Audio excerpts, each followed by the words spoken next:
Yo solamente quería hacer un comentario en mi carácter de presidente de esta casa. Y vuelvo a reiterar, lo hago en recuerdo a Carlos Manuel Muñiz.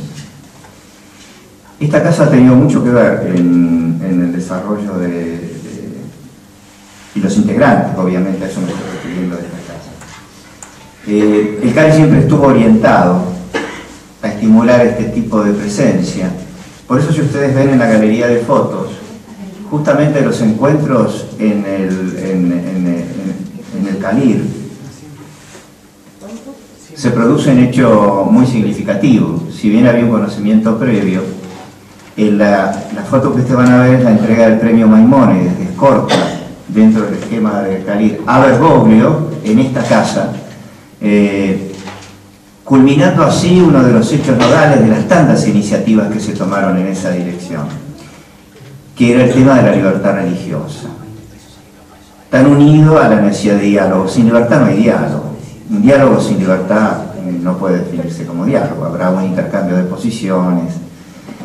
Así que me parece que eso fue lo que también está señalando cómo esta temática se va construyendo de una manera no demasiado orgánica.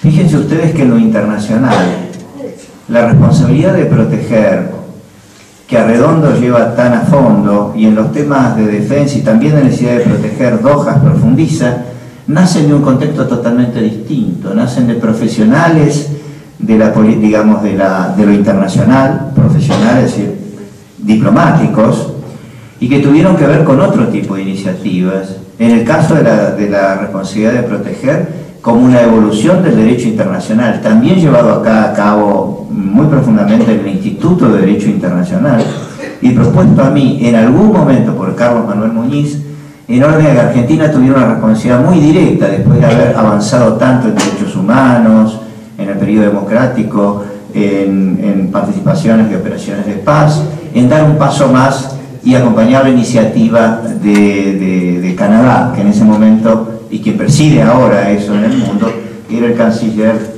colega nuestro en ese momento.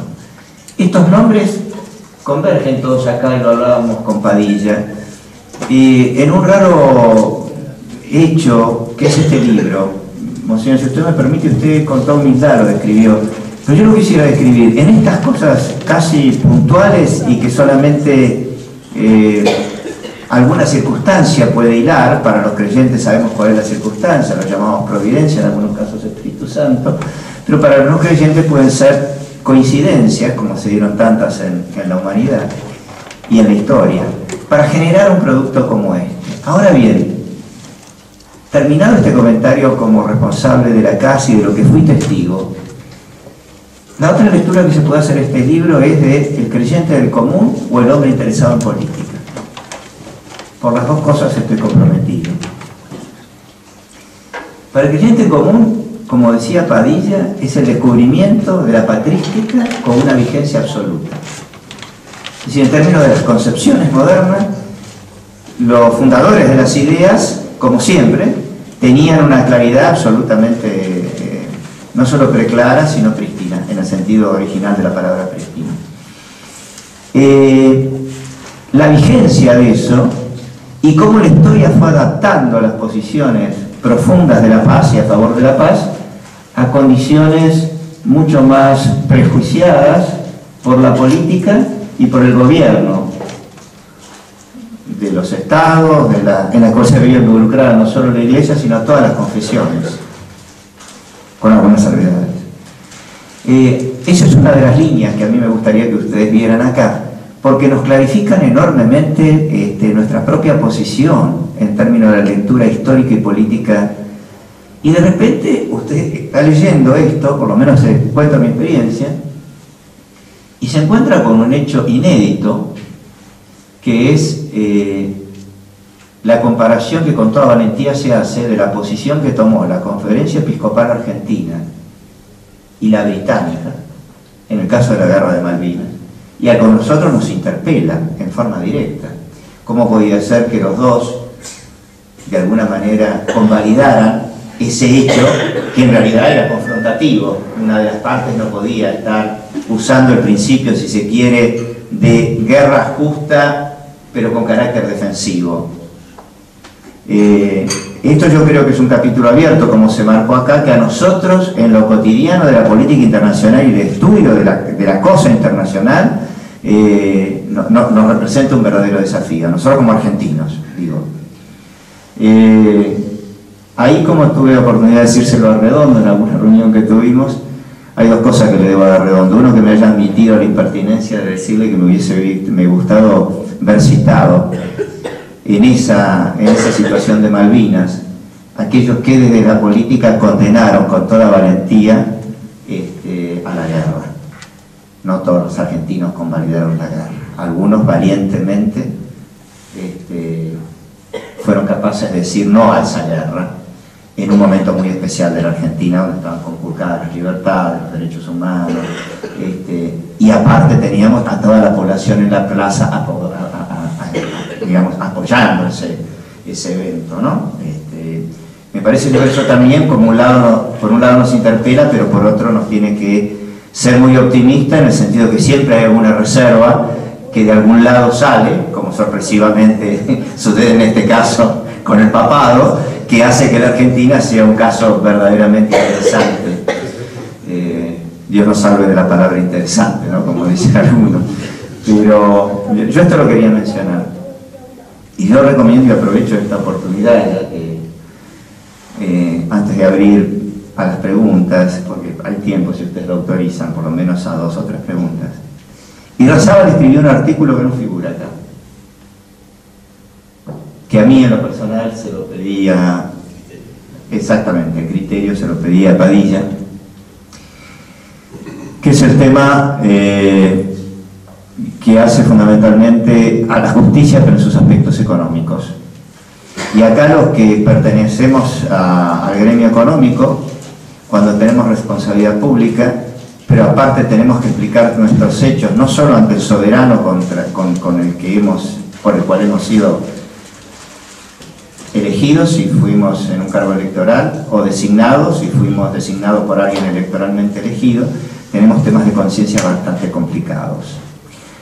Irrazábal ahí tiene un punto crucial de ver las dos concepciones que a los economistas nos atormentan, hay un grupo de economistas reunidos, en términos del desarrollo sustentable y por lo tanto del criterio de distribución de la economía y de la riqueza. Y marca dos escenarios muy distintos.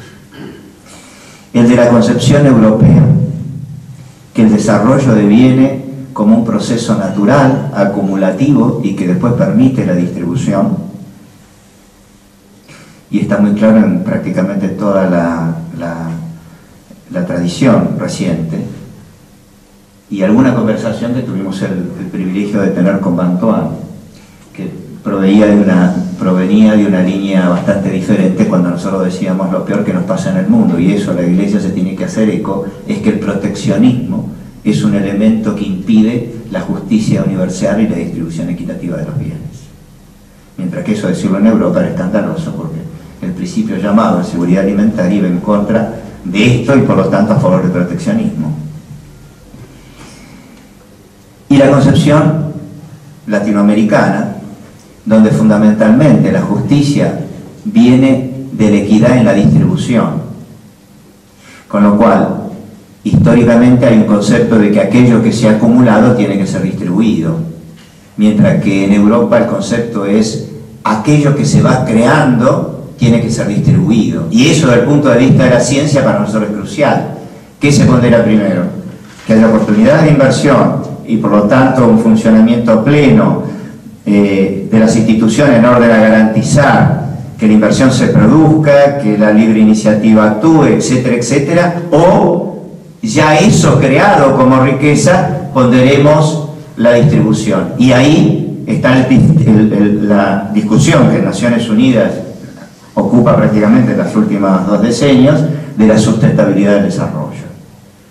Como ustedes ven, lo que aparentemente, inocentemente se coloca en artículos, en este tipo de libros, que yo considero que es un manual, señor, que realmente tendría que ser llevado a los centros de estudio, está plagado de lugares que a cada uno de nosotros, en términos de nuestra lectura, nos pueden clarificar. Por lo menos en mi ignorancia a mí me han iluminado, si solamente lo puedo interpretar parcialmente, estoy seguro, muchísimos puntos.